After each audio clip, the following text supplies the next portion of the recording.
You know how sometimes in sports, the final score tells you who won, but it tells you pretty much nothing about the real story? Well, let's dive into a tennis final, where the numbers on the scoreboard are just the tip of the iceberg of this incredible story of resilience, collapse, and just pure grit. So you look at this score on paper, 7-6, 6-4. Okay, seems pretty standard for a Grand Slam final, right? Elise Mertens and Zhang Shuai beat Anna Dinalina and Alexandra Krunic. Clean, 2 sets, looks like a pretty straightforward day at the office. Oh, not even close, because getting to that final score was an absolute roller coaster. Seriously, this wasn't just a tennis match. It was a full-on drama with momentum swings so wild they could give you whiplash. Okay, let's set the scene for Act 1, where in the first set, you can feel the tension, the pressure of a Grand Slam final in the air. And for the team that would eventually win, it started about as bad as it could possibly go. So let's meet our players. On one side, you've got Elise Mertens from Belgium and Zhang Shuai from China. On the other, Anna Dinalina of Kazakhstan and Alexandra Krunic of Serbia. And right out of the gate, it was Dinalina and Krunic who were just on fire. I mean, before Mertens and Zhang could even really settle their nerves, they looked up at the scoreboard and saw this: 3-0. In a final, a start like that feels like an anchor, just pulling you down.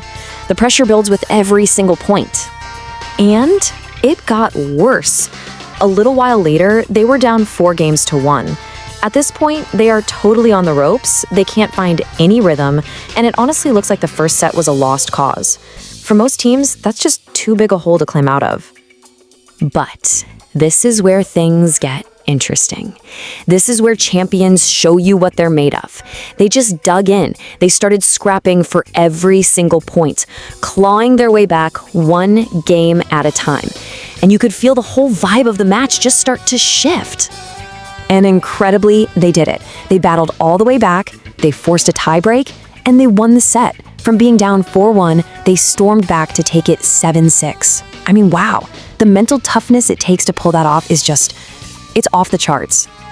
So after a comeback like that, you're thinking the momentum is completely on their side.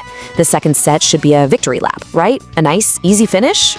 Yeah, this match had another crazy twist waiting for us. Riding that massive wave of confidence from the first set, Mertens and Zhang just came out and steamrolled them. They were flying. They raced out to a 5-0 lead. 5-0, it was over. The championship was literally 1 game away.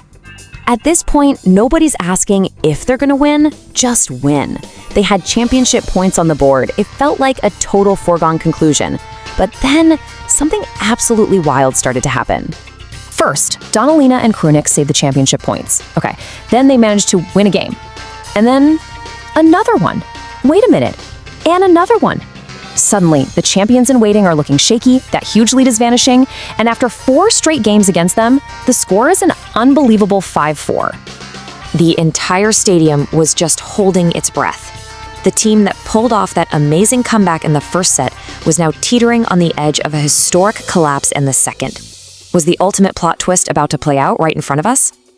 So, with the pressure just cranked up to 1,000, this next game wasn't just about winning a set anymore. This was about cementing legacies. This was about career-defining moments that were suddenly hanging by the thinnest of threads.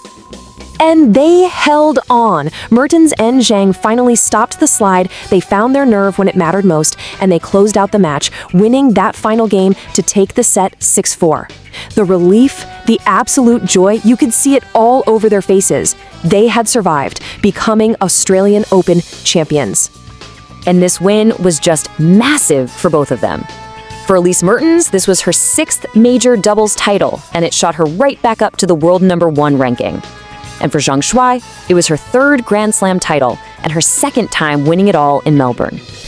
Let's just put Mertens' achievement into perspective. Getting back to #1 is a huge deal, and this win marked her 40th week in total at the top spot.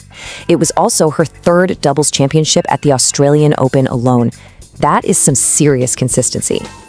You know, this women's final was just the perfect climax to what was an incredibly dramatic tournament for doubles all around.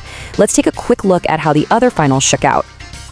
So the mixed doubles title went to the home favorites, the Australian pair of Olivia Gadecki and John Pearce.